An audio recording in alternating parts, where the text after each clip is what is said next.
In the foundational myths of nearly every ancient culture on Earth, there is a shared, haunting memory, from the Titans of Greece to the Jotuns of Norse legend, from the Anunnaki of Mesopotamia to the giant races of Native American lore.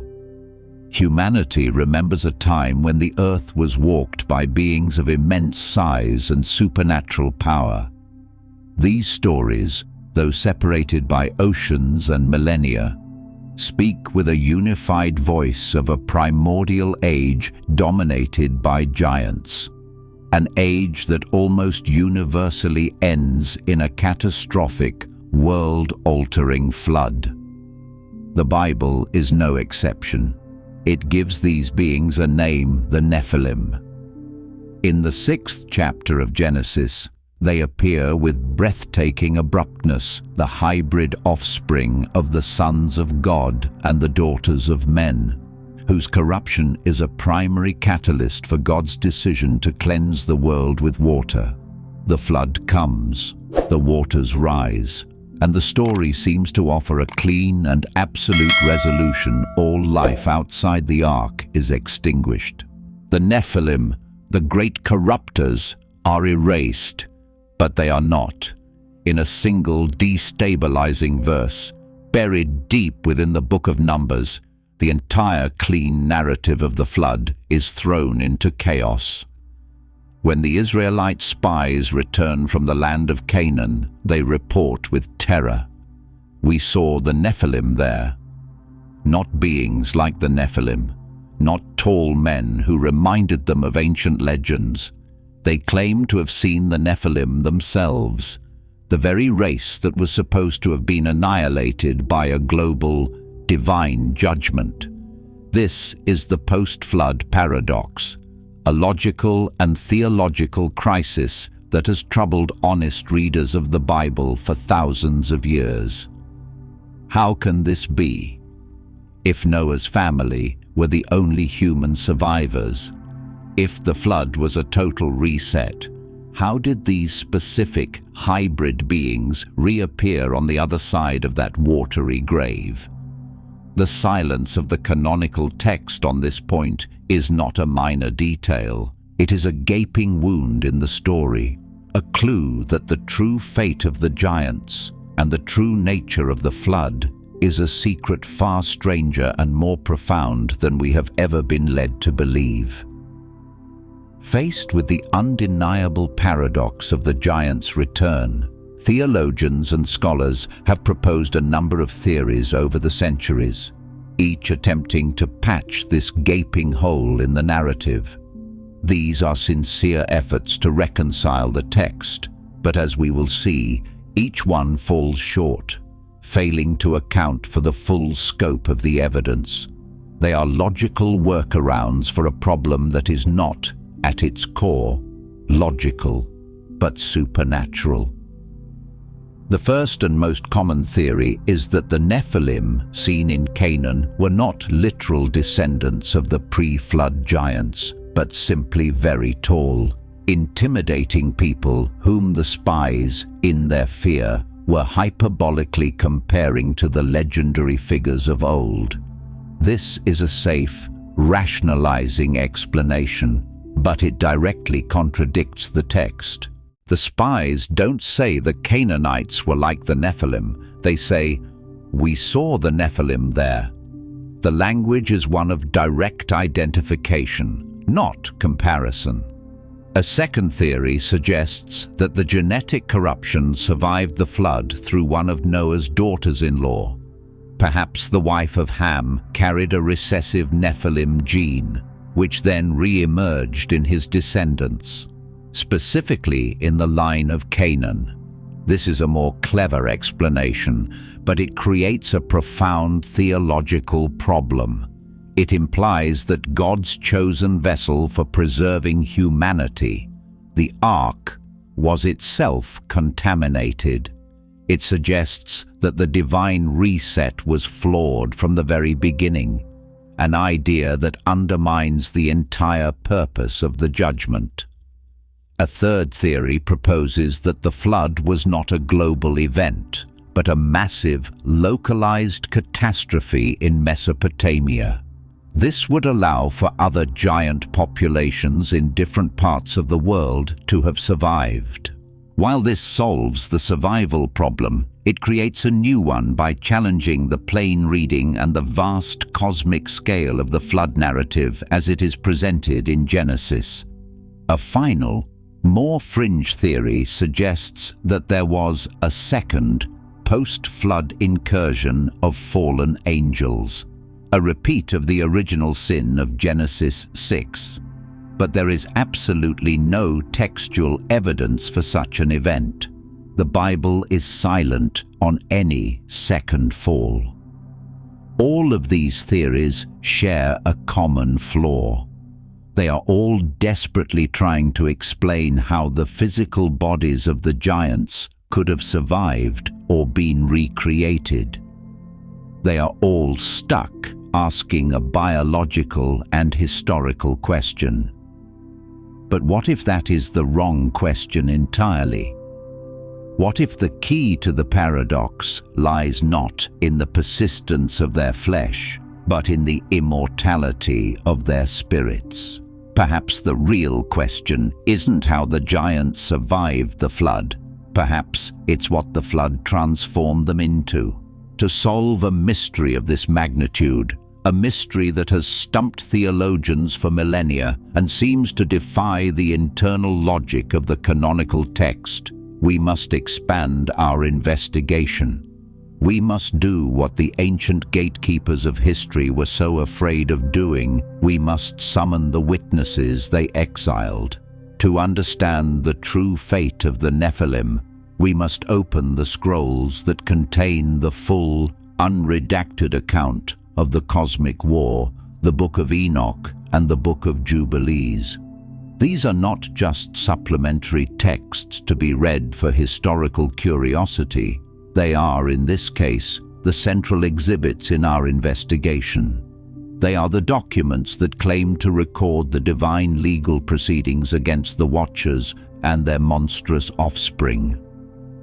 While Genesis gives us the public-facing summary of the flood event, these books provide the classified, behind-the-scenes legal and spiritual context.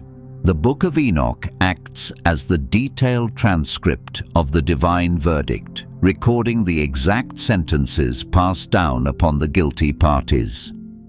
The Book of Jubilees acts as the official court record, placing that verdict within the larger legal framework of God's covenantal history. And when we open these ancient texts, we discover that they are almost entirely unconcerned with the question that has obsessed modern scholars: the physical survival of the giants.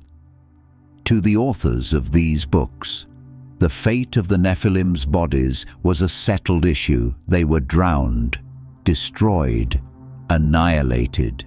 Their focus is on a far more terrifying and urgent question.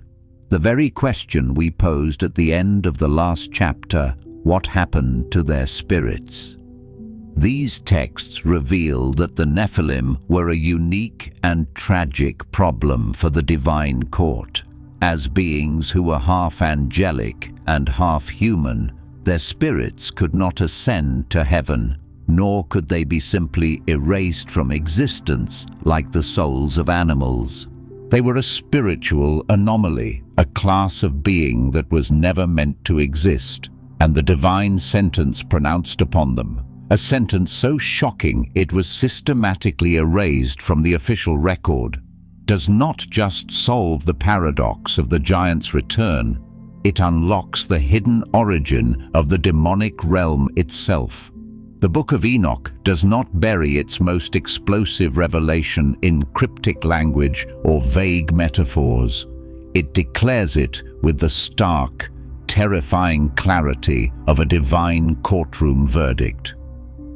In the 15th chapter of the book, God speaks directly to the fallen Watchers through Enoch, and in doing so, he pronounces the eternal sentence upon their hybrid offspring. This is the forbidden testimony.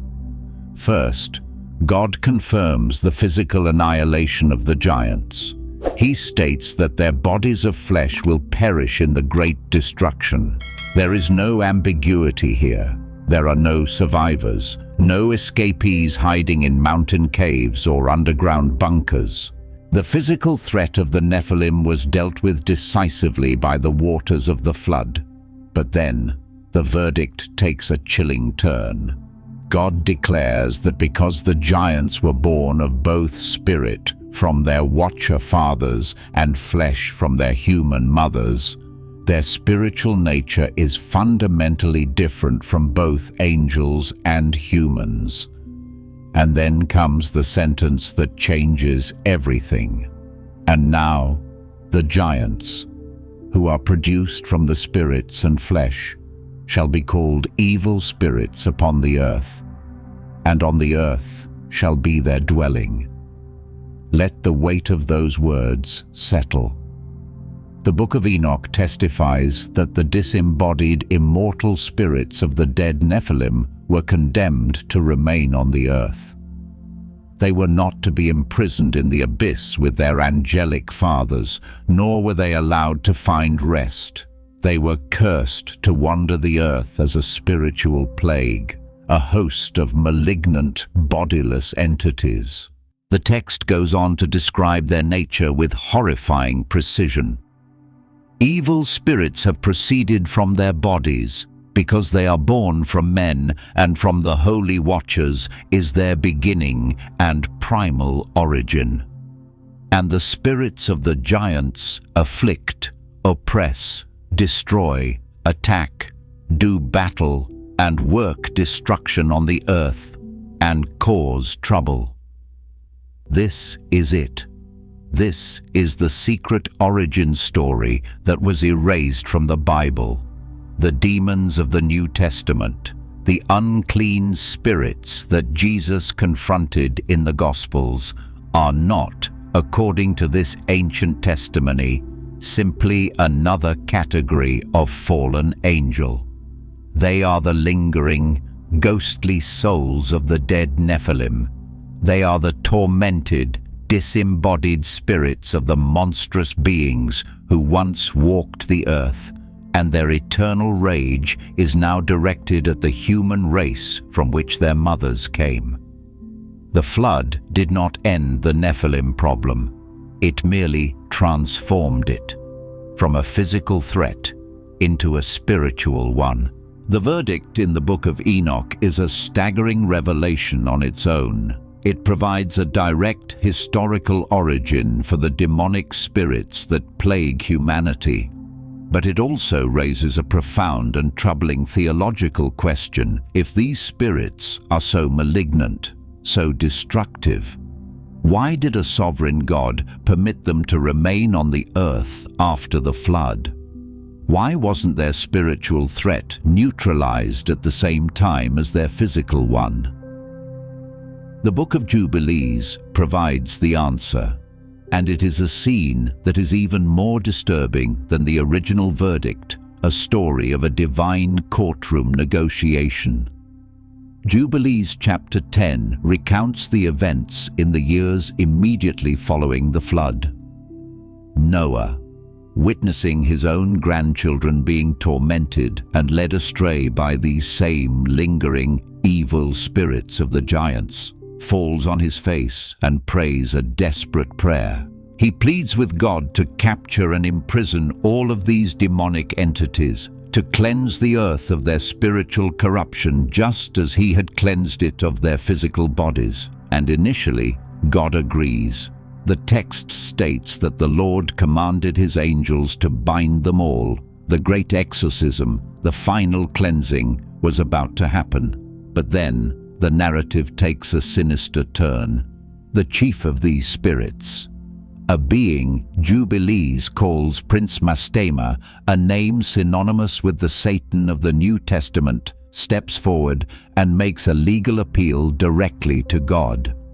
This is the forbidden testimony. Mastema argues that if God imprisons all of the demonic spirits, he, Mastema, will have no power left with which to corrupt, lead astray, and destroy mankind. He makes a chilling legal argument that his very purpose to test and accuse humanity requires him to have a subordinate army. He essentially petitions the court for a workforce. And then comes the most shocking moment in the entire story. God, in his inscrutable sovereignty, grants the appeal, at least in part. He commands the archangels to bind 9/10 of the demonic spirits and cast them into the place of condemnation. But he allows Prince Mastema to retain authority over the remaining 1/10, to keep them on earth as his agents of temptation and affliction until the final day of judgment. This is a truth of almost unbearable weight. It means that the presence of demons on earth is not an accident, nor is it a sign of God's weakness. It is a result of a direct, divine, and permissive decree.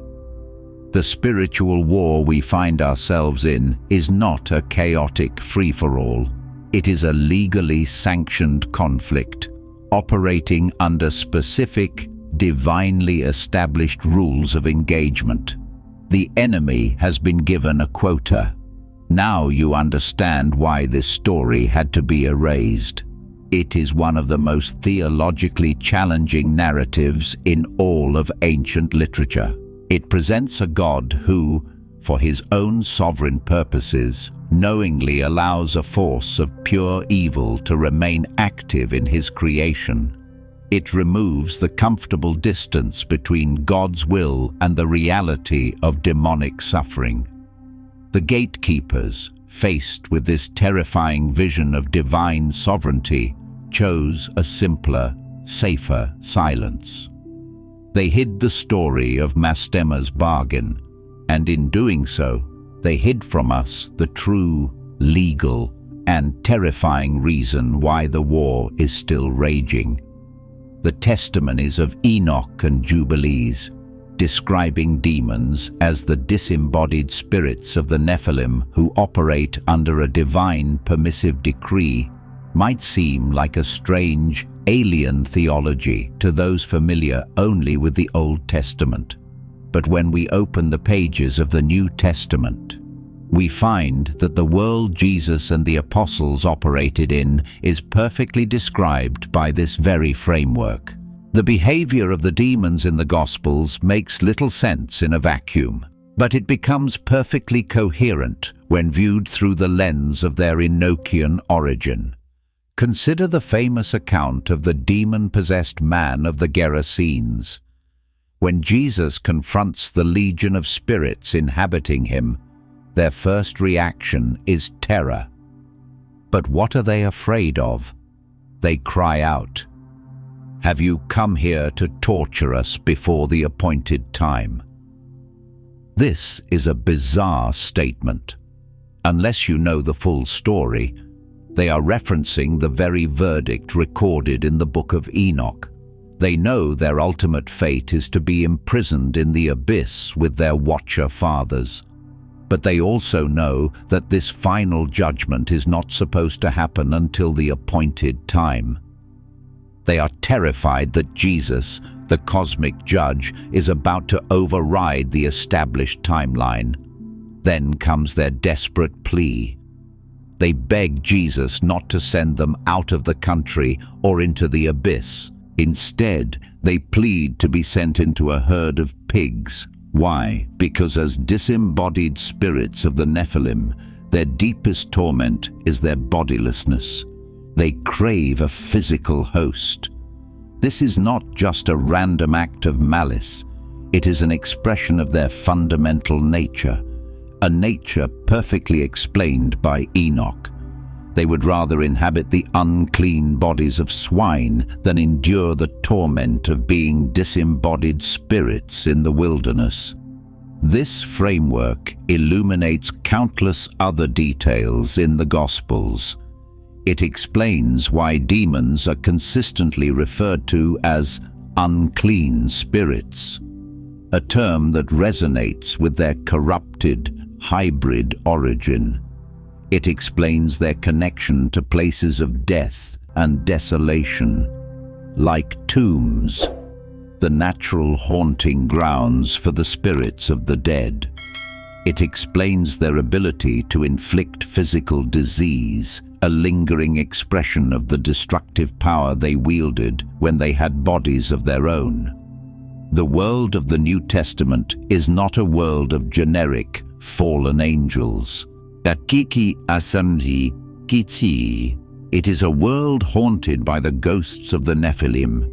Jesus did not just come as a teacher, he came as the ultimate exorcist, the one with the authority to command these ancient, malignant spirits. The apostles and the early church understood this. They lived in this reality. The gatekeepers who later edited the Canon did not erase this reality from the New Testament. They couldn't, but by removing its Old Testament origin story in Enoch and Jubilees, they left us with a powerful but contextless account of a spiritual war whose true beginning they had deliberately chosen to hide. With the forbidden origin of demons now established, we can finally return to the paradox that began our investigation, the reappearance of physical giants in the land of Canaan after the flood. The common theories of flawed ark, a second angelic incursion, are weak and lack textual support.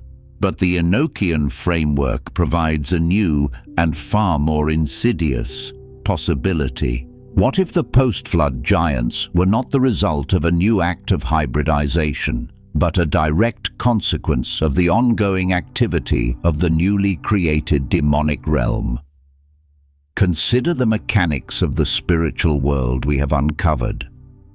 We have a host of powerful, disembodied Nephilim spirits, whose primary torment is their lack of a physical form and whose primary goal is to afflict humanity.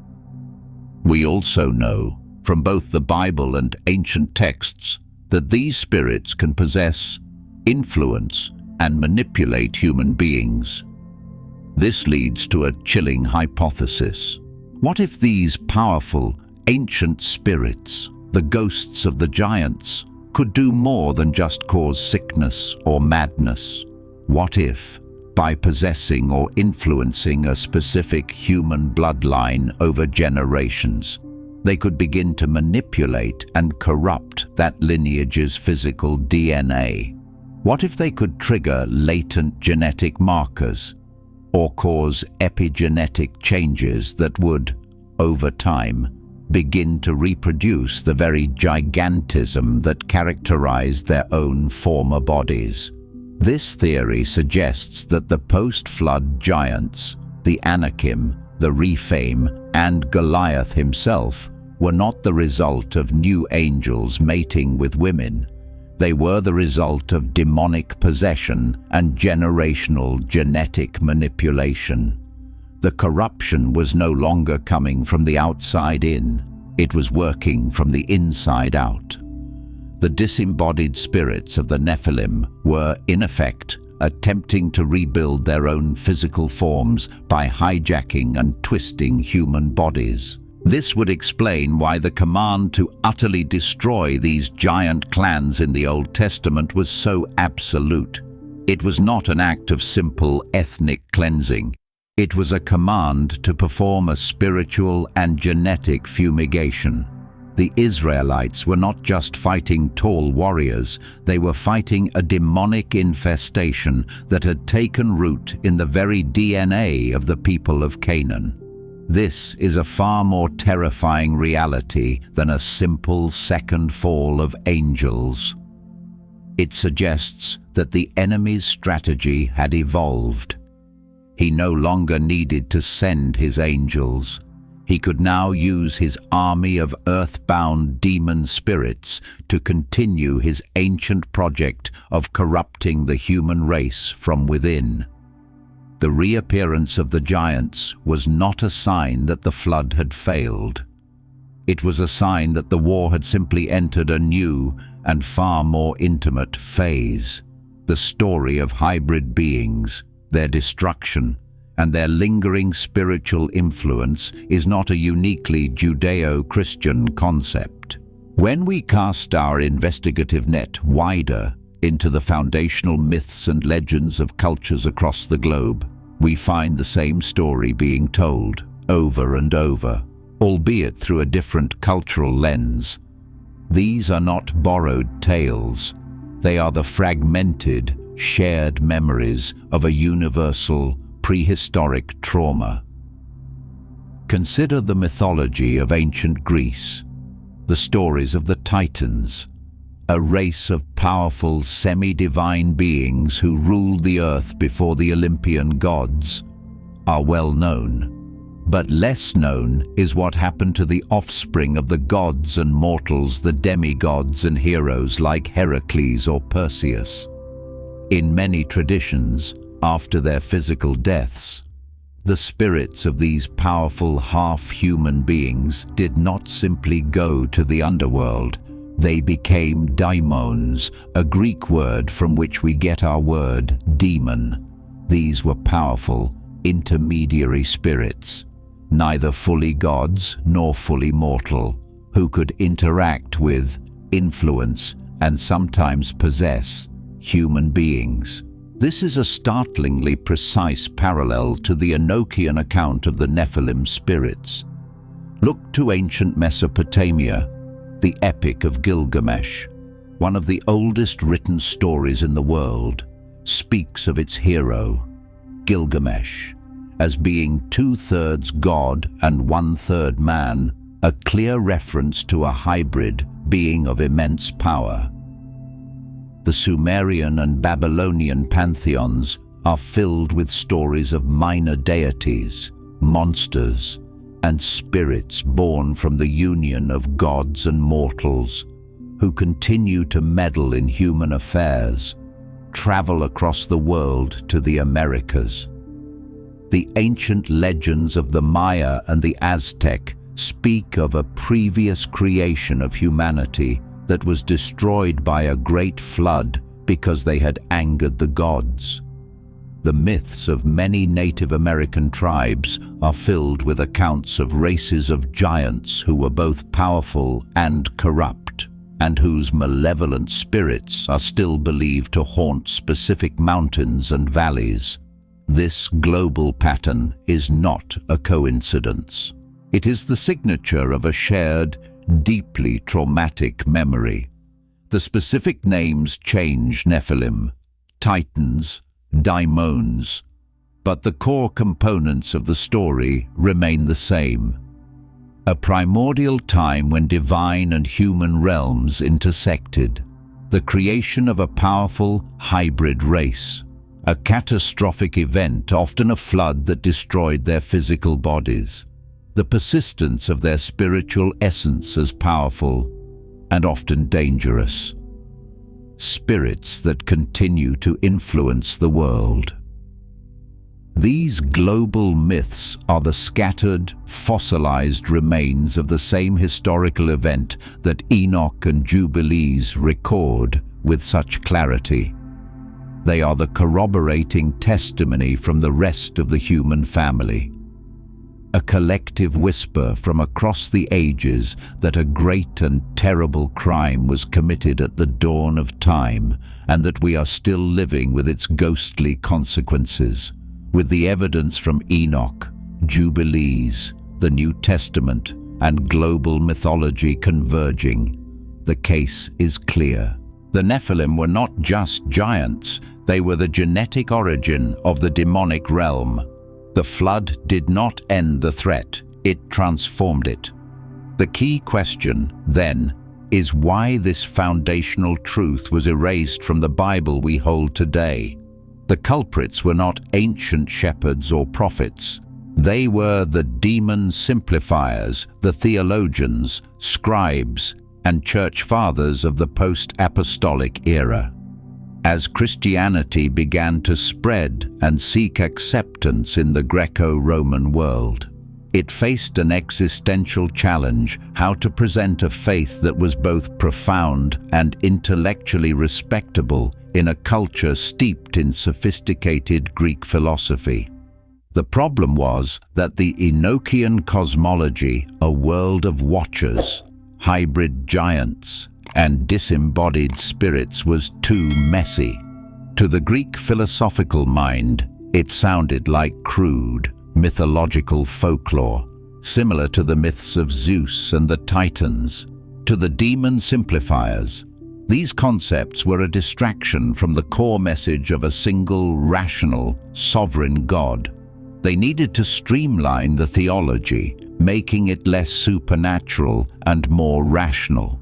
Their solution was a systematic process of demystification.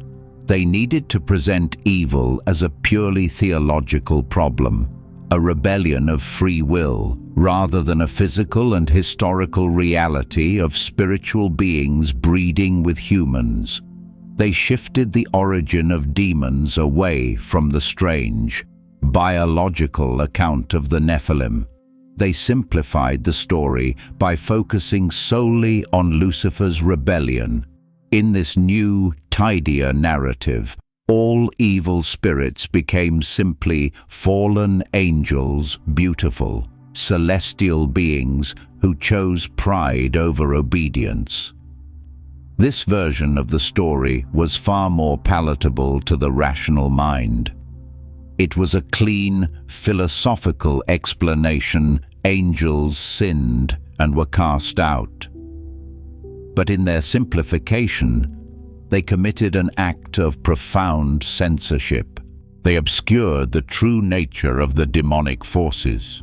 They erased the fact that the demons Jesus confronted were the ghost-like spirits of the dead giants. They removed the intelligence briefings on the enemy's origins, leaving the church strategically blind. The demon simplifiers were not acting out of malice, but out of a misguided desire to make the faith more intellectually palatable. They sacrificed historical and spiritual truth for the sake of philosophical convenience. But the legacy of their censorship is a church that is often disarmed, fighting a spiritual war with a sanitized, incomplete understanding of its enemy's true identity. They hid the truth that the Nephilim never truly died. They just went spiritual. The erasure of the Enochian origin of demons was a significant act of censorship in itself. But the decision to also hide the story of Mastema's bargain, as recorded in the Book of Jubilees, had an even more profound and unsettling legacy. It didn't just change our understanding of the enemy, it fundamentally altered our understanding of the rules of the war. By removing the account of Mastema's negotiation with God, the gatekeepers created a simpler, more black and white picture of the spiritual world. In this edited version, God is all good, demons are all evil, and they are in a state of total, unregulated conflict. This is a comforting and straightforward narrative, but the full story from Jubilees introduces a far more complex and terrifying reality. It reveals that the presence of evil on earth is not just a result of a rebellion that God is tolerating. It is a legally sanctioned, divinely permitted reality. The 1/10 of the demonic host that remains on earth is not a rogue force of escaped prisoners. They are a paroled army, a task force operating with the explicit, albeit limited, permission of the cosmic judge. This is a truth that shatters our simplistic categories. It presents a God who, for his own sovereign and inscrutable purposes, chooses to use the very forces of evil as an instrument of testing and judgment upon humanity. It means that the spiritual war we are in is not a chaotic street brawl. It is a highly regulated legal conflict, with established rules of engagement. Mastema and his forces are not outlaws. They are the sanctioned prosecuting attorneys of the heavenly court, given the authority to test the faithfulness of the accused. The legacy of concealing this bargain is a faith that is often theologically naive about the nature of divine sovereignty and the problem of evil. We ask, why does a good God allow bad things to happen, as if it were a sign of his weakness or absence? The Book of Jubilees answers with a chilling counter-narrative. He allows them because they serve a purpose within his larger cosmic plan. The demon Simplifiers hid this story because it was too difficult, too challenging to our comfortable notions of a benevolent God. They chose to present a God who is simply opposed to evil, rather than a God who is so sovereign he can bend even the most evil of intentions to serve his own ultimate redemptive ends. In doing so, they gave us a more comfortable faith, but they stole from us a more awesome, terrifying, and ultimately a more biblical understanding of the absolute sovereignty of God. The cumulative effect of erasing both the origin of demons and the legal framework for their operation has been a profound weakening of our ability to understand the New Testament, especially the ministry of Jesus. The gatekeepers who performed this censorship on the ancient texts left the Gospels intact, but they stripped them of their essential backstory. They left us with a powerful drama, but hid the script for the first act. And so, we read the New Testament in a state of historical amnesia. We witnessed Jesus performing exorcisms, and we are amazed, but we don't fully grasp the cosmic significance of what is happening.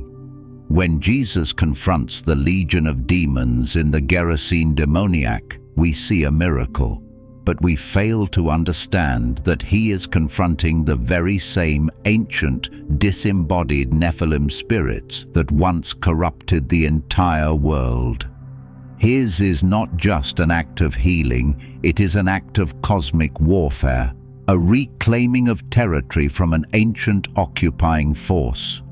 When the demons cry out in terror, "Have you come to torture us before the appointed time?" we are left puzzled by the phrase, but with the Enochian context, we understand perfectly they are referring to the final judgment when they will be cast into the abyss with their watcher fathers. They know who Jesus is, the cosmic judge, and they are terrified that he is about to fast forward the prophetic timeline. When they beg to be sent into a herd of pigs rather than the abyss, we see a strange request. But with the knowledge that they are the bodiless spirits of the giants, we understand their desperation. Their greatest torment is their disembodied state, and they crave any physical host, no matter how debased. By removing the foundational texts of Enoch and Jubilees, the gatekeepers have turned the spiritual warfare of the New Testament into a series of disconnected, almost folkloric events. We are left with a context-free account of a war, unaware of who the enemy is, where they came from, or what the rules of engagement are. The ministry of Jesus is subtly reduced from a strategic military campaign against an ancient foe to a series of compassionate but isolated miracles. The legacy of this censorship is a faith that has lost the plot. We know we are in a spiritual battle, but we have been denied the intelligence reports that would allow us to understand its full scope and history.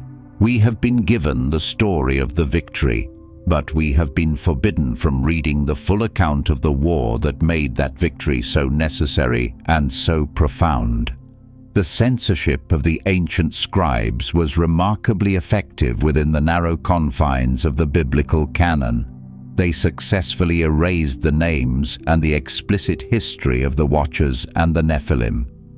But a truth this monumental, a trauma this profound, cannot be completely erased from the memory of humanity.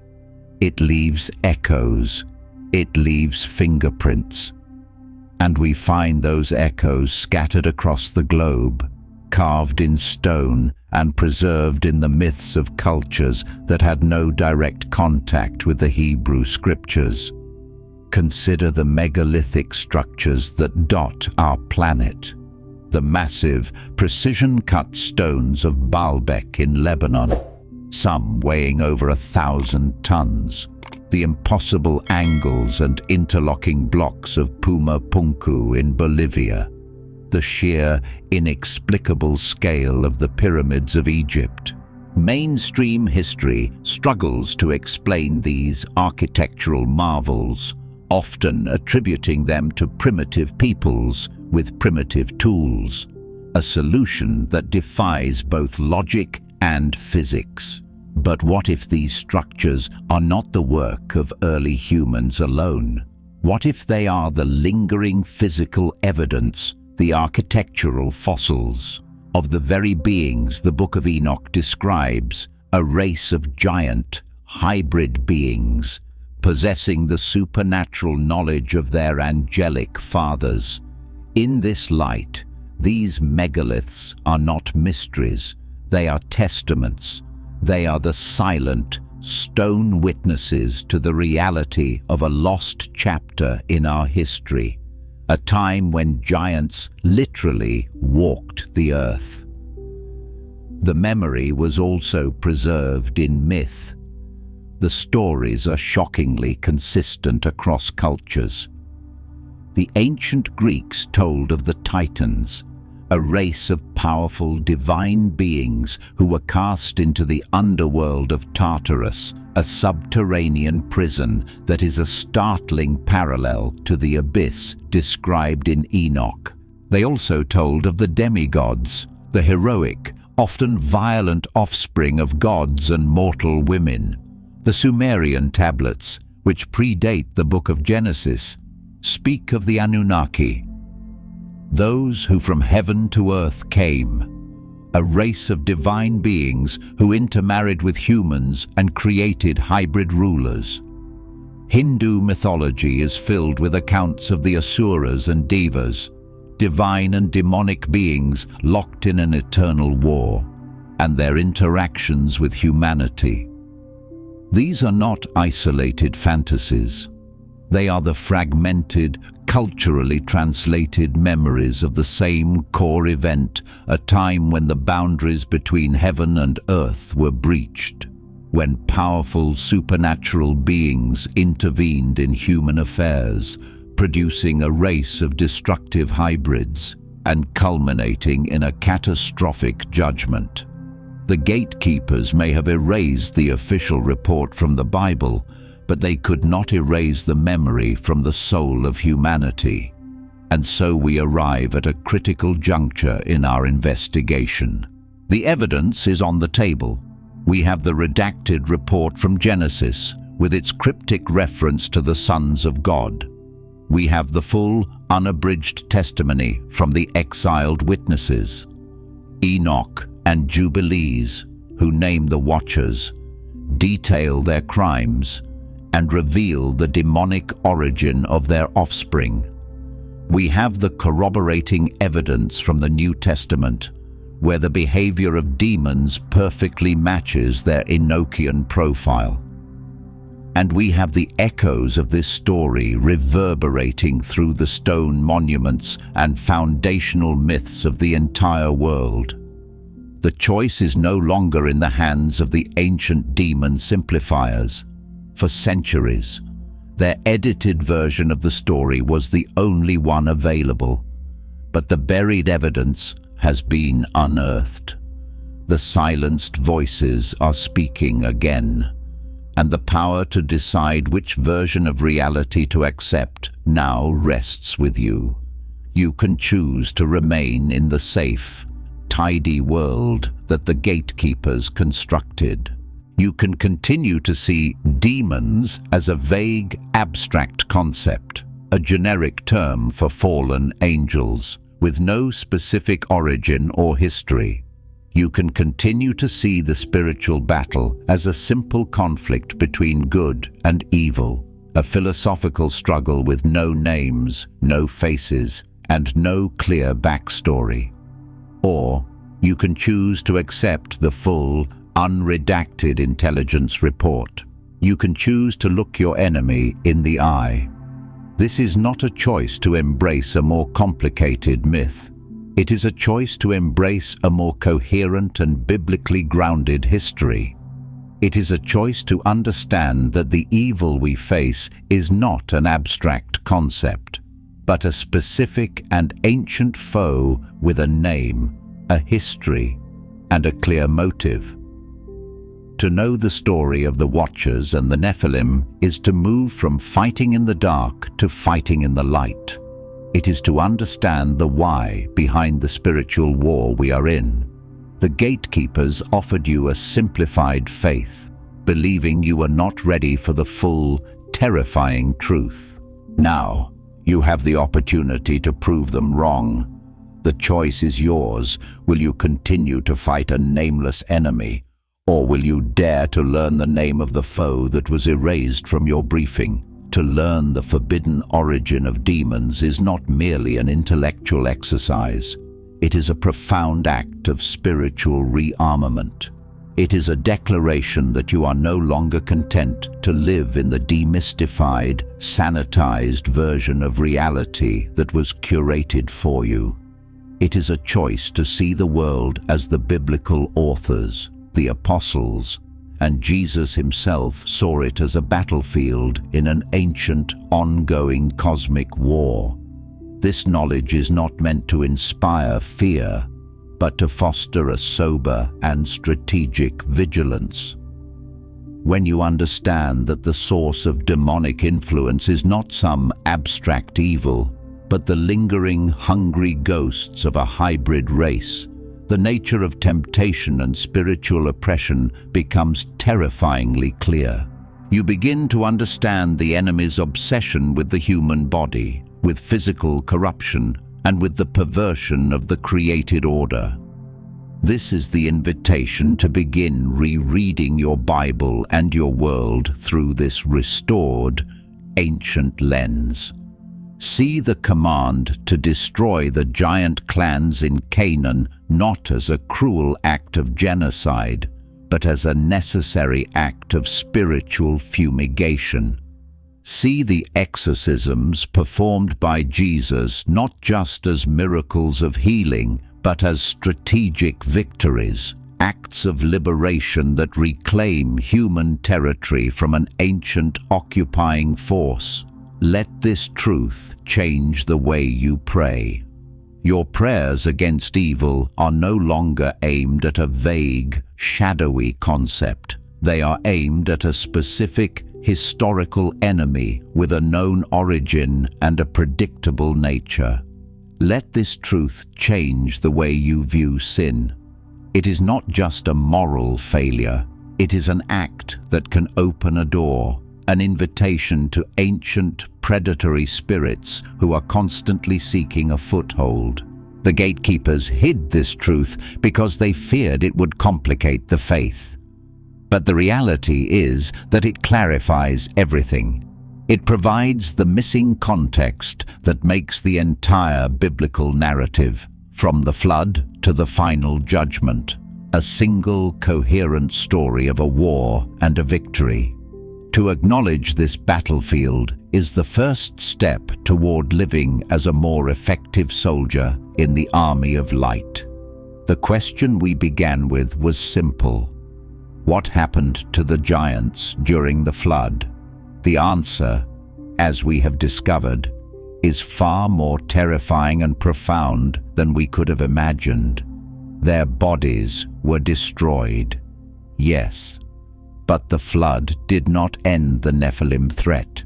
It merely transformed it. It turned a physical, visible enemy into a spiritual, invisible one. The greatest and most successful act of censorship in history was not hiding the evidence of giant bones. It was erasing the origin story of demons. The story of the Watchers and the Nephilim is not a mythological footnote to the Bible. It is the missing first act of the great cosmic drama. It is the secret that explains the context for the flood, the true nature of the enemy Jesus confronted, and the stakes of the spiritual war we are still fighting today. The gatekeepers, the demon simplifiers, in their desire for a tidier, more rational faith, gave us a story with a crucial chapter ripped out. But the exiled witnesses, Enoch and Jubilees, have returned from the dust of the desert caves and the faithful libraries of Ethiopia to restore the full, unredacted account. And now you have heard their testimony. You can no longer be content with the simplified story. You know that the war is older, the enemy is stranger, and the story is grander than you were ever told. This is not a call to fear. It is a call to clarity. The flood did not end the war. It simply changed the battlefield. Welcome to the unabridged, uncensored, and ongoing war against the ghosts of the giants.